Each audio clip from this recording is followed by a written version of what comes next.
Hey BookTube, welcome back to the History Shelf. I am your host Peg. Say guys, I hope you can forgive me. I'm very tardy in posting my Historathon 2023 second quarter announcement video. Gosh, first quarter just flew by. I'm still working on my books. Yes, so I don't have a wrap up for first quarter. However, I didn't want to miss out on second quarter.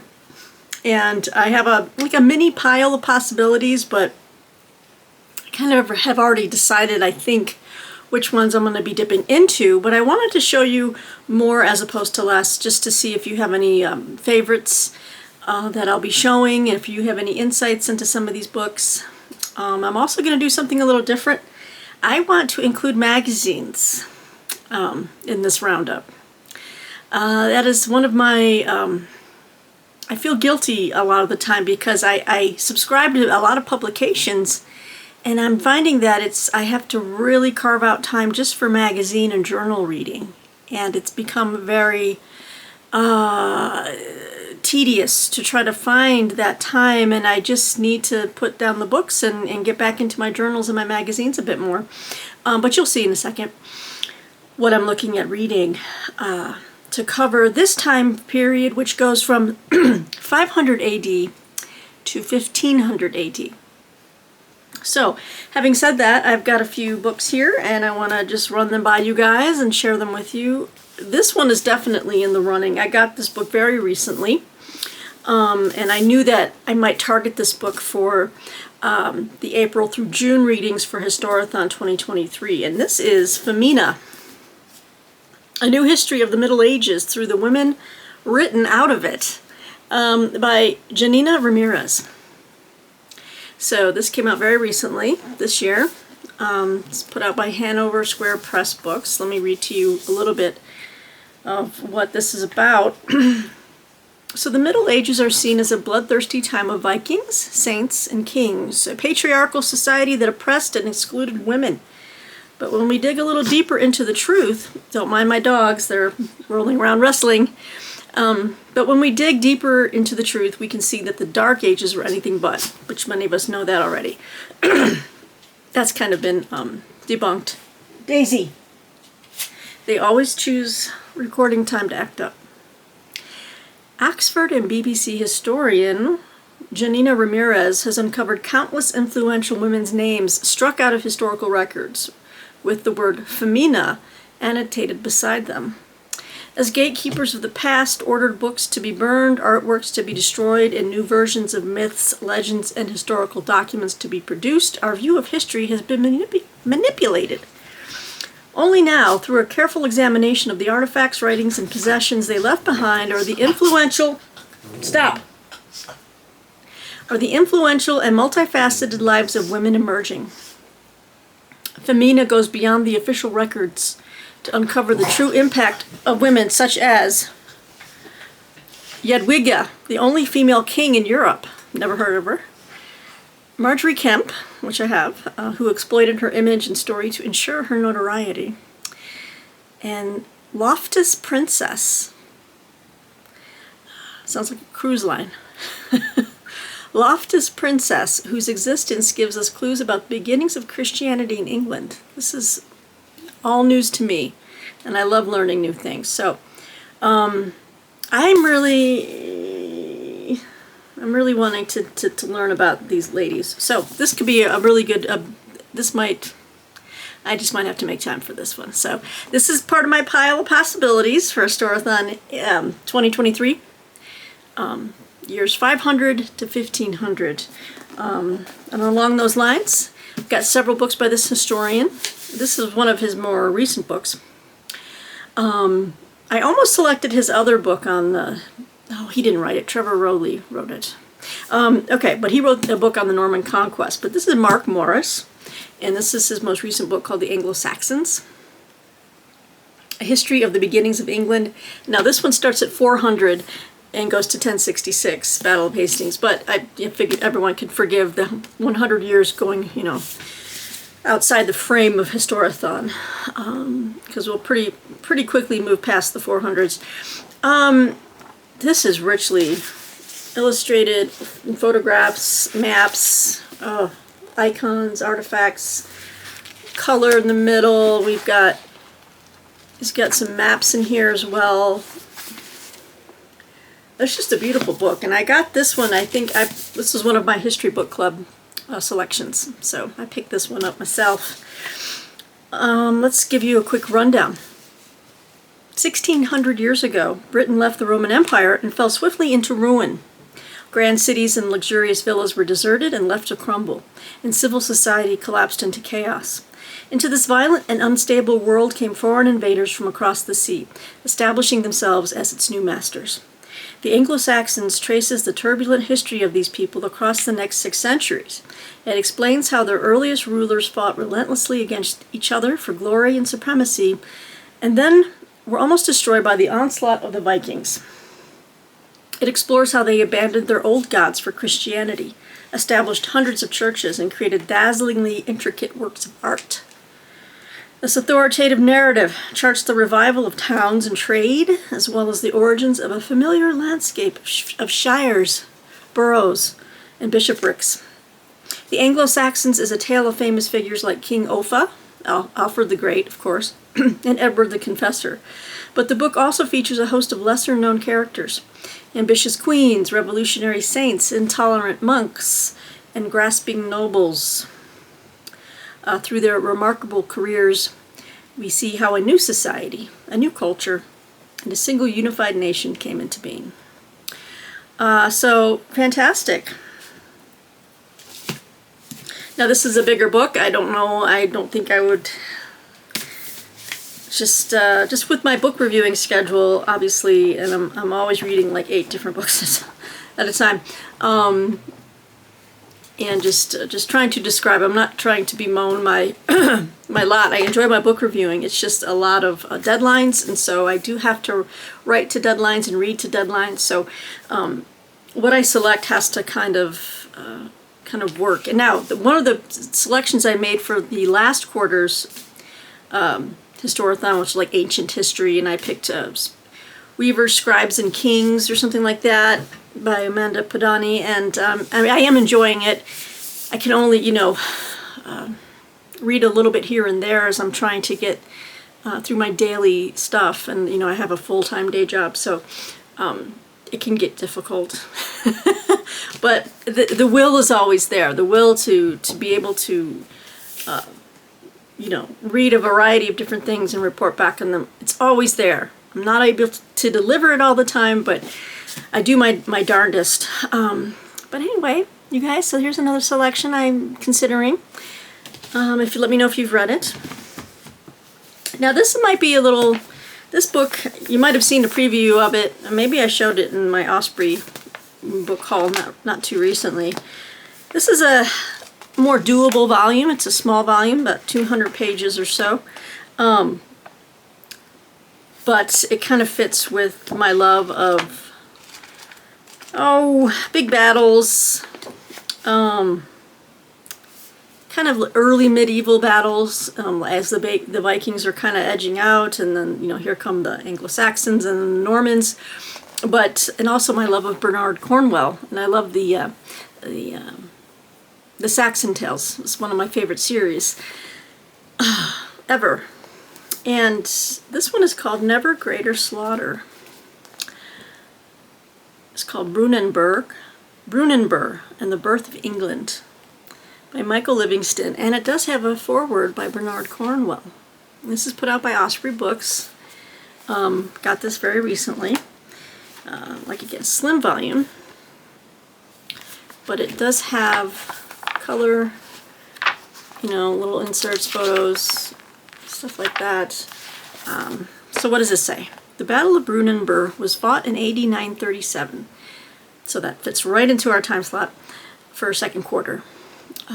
So it was fought in AD 937 in the northwest of England. On one side stood the shield wall of the expanding kingdom of the Anglo-Saxons under Aethelstan, King of England. On the other, a remarkable alliance of rival Viking and Celtic kings from Dublin, Scotland, and Strathclyde come together to destroy this rising power once and for all. At stake that day was the very survival of England as an independent unified kingdom. The armies were massive, the violence enough to shock a violent age. Yet for centuries the location of the battle has been lost. Today, because of an extraordinary effort uniting enthusiasts, historians, and archaeologists, the site may well have been found over 1,000 years after its bloodied fields witnessed history. So, I'm really intrigued by this. And I really am going to enjoy reading Bernard Cornwell's his intro or his foreword. This is very likely one I will knock out for second quarter Historathon. So just know it, it's just the size. I think I can get through it pretty quickly. So another book I'm considering. I picked this up, I think, in a Hamilton book sale a while ago, maybe a year or two ago. And this is The Knights Templars, God's Warriors, the Devil's Bankers by Frank Sanello.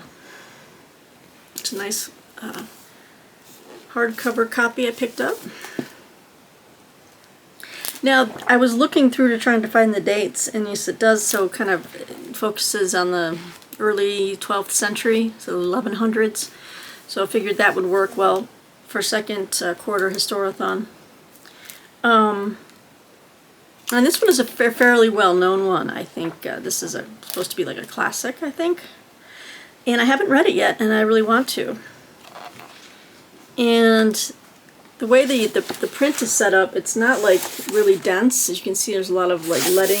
You know, the leading is very wide in between the sentences. So, and the margins are deep. The margins are wide, I should say. So, let me read to you real quick here. The history of the Knights Templars, the medieval order of warrior monks who fought in the Crusades, is a century-spanning epic that encompasses such conflicting elements as idealism and cynicism, valor and cowardice, piety and depravity. Officially, they were the Order of the Poor Knights of Christ, and their mission was to create a safe passage for pilgrims visiting war-torn Jerusalem in the early 12th century. Despite their vows of poverty, the Templars turned out to be brilliant businessmen, renowned for their honesty. Their monastery served as banks in which Europe's rulers and nobles felt safe enough to deposit their money. The Templars also operated highly regarded medical schools, invented cashier's checks, and commanded a naval fleet that allowed them to engage in trade throughout the Atlantic and Mediterranean. But the Templars' wealth and influence provoked jealousy and resentment, as their detractors accused them of betraying their original role as poor men of God. In the early 14th century, so we're still within our time frame here, King Philip the Fair had all the Templars in France arrested on trumped-up charges of heresy, witchcraft, and homosexuality. Condemned by a series of kangaroo courts and subjected to years of imprisonment and torture, and it says in parentheses, history has since acquitted the Templars of almost all charges. So after years of imprisonment and torture, all but 2 Templars, including the Grand Master of the Order, Jacques de Molay, ultimately confessed to crimes they didn't commit, accepted offers of clemency, and retired to monasteries. In 1314 AD, de Molay and his fellow unrepentant monk were burned at the stake in the Parisian garden of the French king. The monastic order was outlawed everywhere in Europe, but the Templars have survived in myth and legend until the present day. Fringe historians and conspiracy buffs claim they still exist as secret members of the Order of Freemasons and even the Shriners. That's hysterical. Yeah, so this sounds really good. Another winner. Winner, winner, chicken dinner. The Knights Templars, God's Warriors, the Devil's Bankers by Frank Sanello. Another one of my possibilities. And then I wanted to include 2 of these little guys, because you know how I love these little volumes, and they're very doable, and I know I could get these done and feel a sense of accomplishment in Historathon 2023. These are from Osprey. These are from their combat series of books, and I picked 2 from this time frame for second quarter, AD 500 to 1500. So the first one I'll show here is combat number 16, which is Templar Knight. Hello. It goes perfectly well with the Templar theme here. And I could just kind of read these together. We've got Templar Knight versus Mamluk Warrior by David Campbell, and this covers from 1218 to 1250.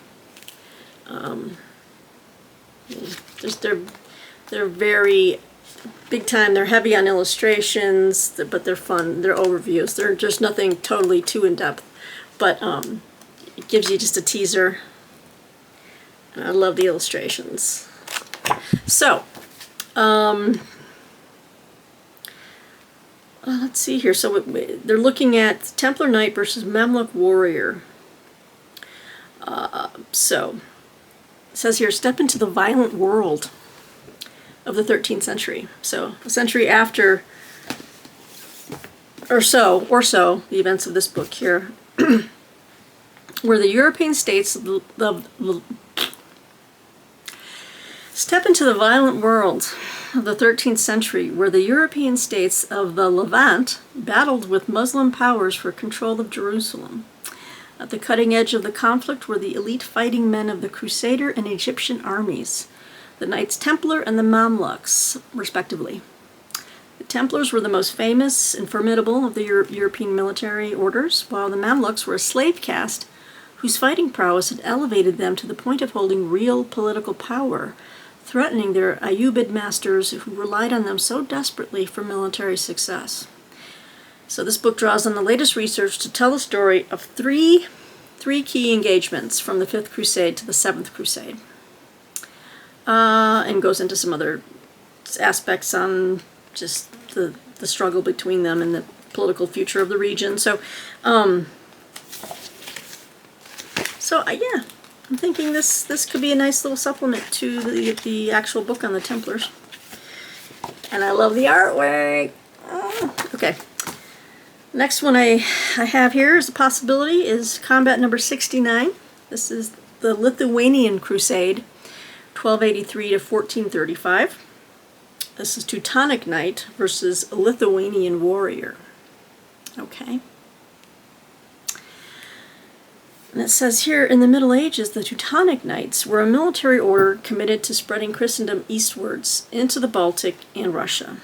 They progressively extended their control across the Baltic until they confronted the Grand Duchy of Lithuania, a relatively well-organized and cohesive state.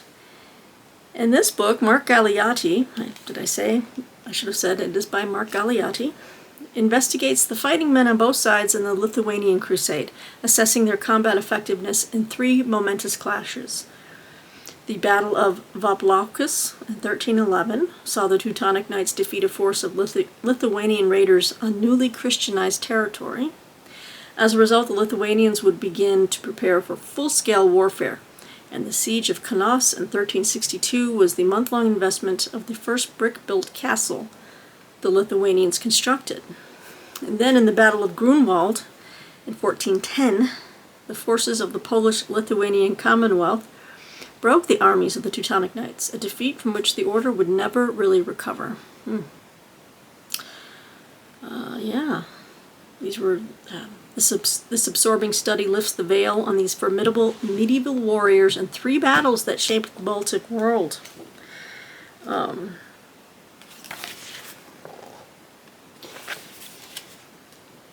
Kind of excited for this one too.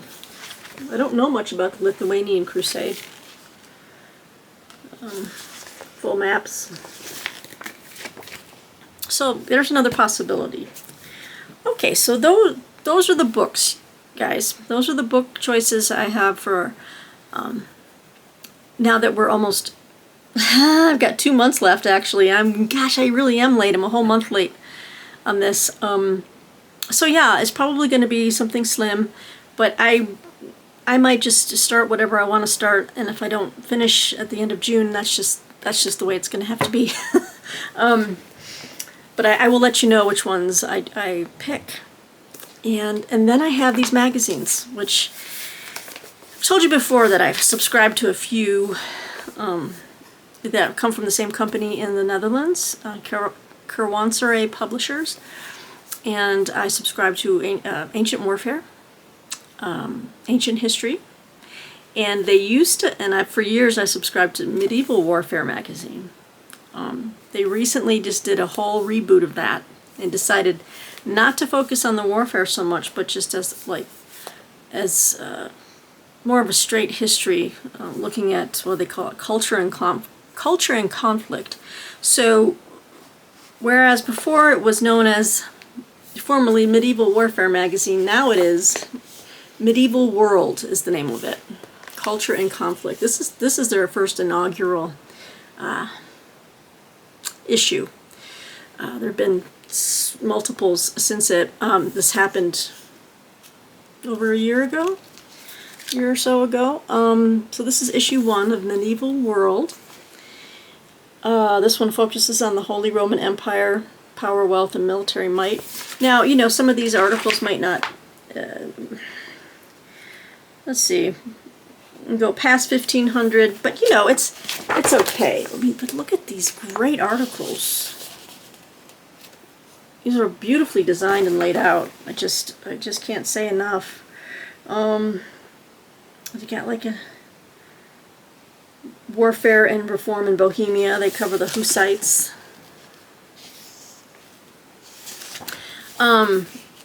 You can find these at your, I think you can find this magazine at your Barnes & Noble newsstand. And if they don't have it, you ask them. I'm sure they can get it.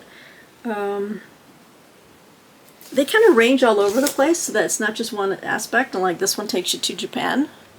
An African samurai in Japan, Yusuke. So, it's really a brilliant magazine, and I want to catch up on the ones that have come in since. So I'll just kind of show you. I think for the first 3 issues, they had the little sticker on the front saying formerly Medieval Warfare magazine, just to get people used to the fact that this is the same magazine, but now it's not focusing all on warfare. It's a mixture of culture as well as conflict. The Kingdom of Kievan Rus, vibrant, expansive, and connected. Yeah, Kievan Rus and the Mongols. I mean, these are fantastic articles. This would be a good magazine to show when I'm like filming on the floor and I can just kind of flip through and not be on camera. So you guys can see more of the magazine and not me. I'm just trying to make sure I can see. Isn't it beautiful? Bookmen, scribes, and literates, writing in Rus between 1000 and 1400. So I figure in this magazine itself I can find a lot of different things to read, different articles, and I can come back and talk to you guys about them. Issue 3, the last one with the notice, is Medieval Women in Charge. Artists, fighters, leaders, and patrons. Isn't that great? Let's see here. And again with the full color like artwork centerfold type stuff. It's just wonderful. This is a magazine I enjoy supporting, even though I'm behind in a lot of my issues. I keep renewing my subscriptions because this type of scholarship and readability and just also just beautiful layout and design, it's worth it, you know. So there's that.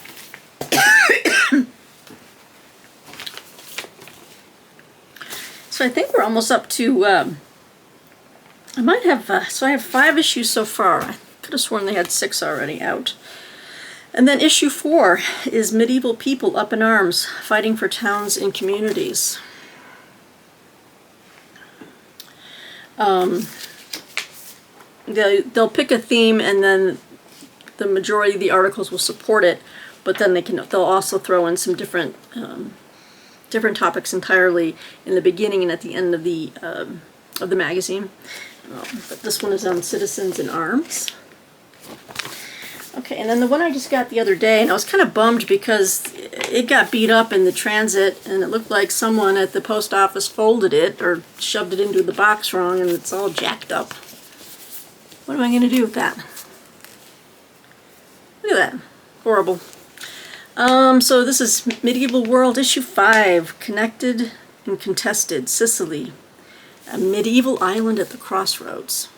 So I can't say enough about the Currency publishers and the stuff that they put out. Oh man, this magazine got really jacked up. I should ask for a replacement. They probably would send it to me.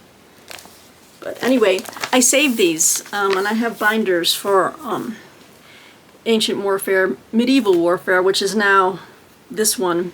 So they might need to design a new binder, but it's like a cardboard with like nice artwork on the sides, and you can store 12 magazines on the inside. Kind of like with like just a little, oh, I'm gonna have to show you now.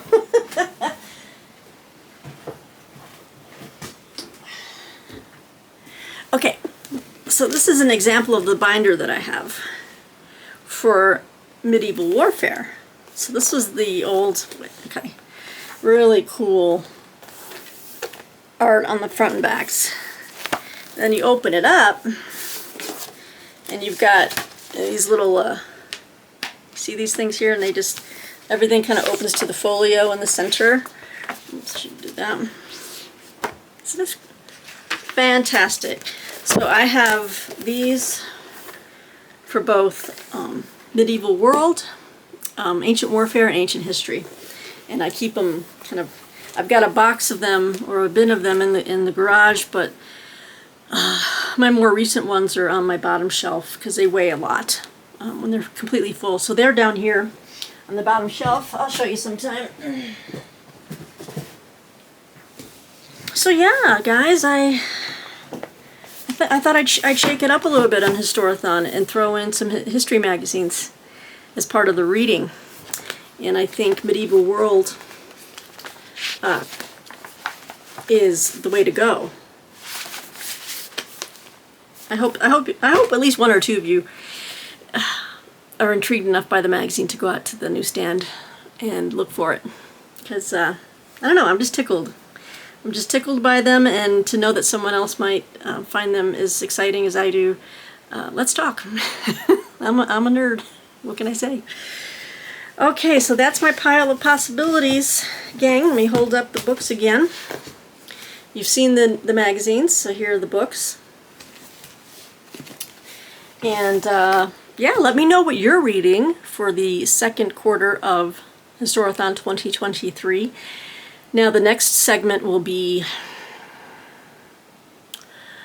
I think it's a more condensed time frame. I think it's 1500 to 1820, so like 300 years. So that'll be intriguing. I'm guessing a lot of, I might do some Tudor stuff. I might do some British royalty or something. I don't know. So let me know what you're reading. I'd be happy to hear, and comment below. And again, sorry that this is a month late, but I'm still here, guys. I'm still doing Historathon 2023 as I have time to do it. So again, take care, everyone. I look forward to hearing from you, and we'll talk soon. Bye.